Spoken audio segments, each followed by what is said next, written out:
சென்னையை அடுத்த வளசரவாக்கம், விருகம்பாக்கம் உள்ளிட்ட பகுதிகளை ஆய்வு செய்த வீட்டு வசதி வாரியத்துறை அமைச்சர் வைத்திலிங்கம் அங்கு தேங்கி கிடக்கும் மழை நீரை உடனடியாக அகற்ற உத்தரவு பிறப்பித்துள்ளார். இது தொடர்பாக அமைச்சரிடம் எமது செய்தியாளர் சுபாஷ் நடத்திய உரையாடலை பார்க்கலாம். தொடர்ந்து பெய்த கனமழை, ஏரியிலிருந்து வெளிவந்த நீர் இவற்றின் காரணமாக சென்னையில் பல்வேறு பகுதிகள் வெள்ளக்காடாக மாறியிருந்தாலும் அரசு ஆனது அசுர வேகத்தில் செயல்பட்டு தொடர்ச்சியான நடவடிக்கையின் காரணமாக தற்போது 85% இடங்கள் முற்றிலுமாக நீரானது வடிய தொடங்கிவிட்டது.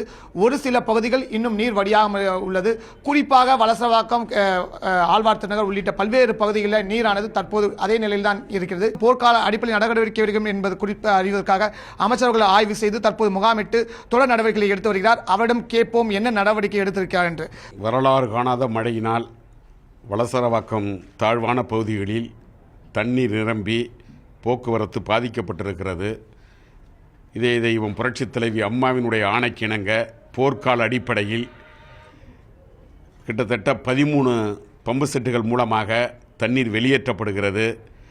பொக்குளின் மூலமாக சாலைகளை தோண்டி தண்ணீரை வெளியேற்றுவதற்கான நடவடிக்கைகள் எடுக்கப்பட்டு வருகின்றன.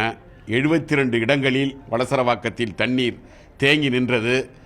இப்பொழுது படிப்படியாக 50 இடங்களுக்கு மேல் தண்ணீர் வடிந்து விட்டது. இன்னும் ஒரு 20 இடங்களில் தண்ணீர் தேங்கி நிற்கிறது.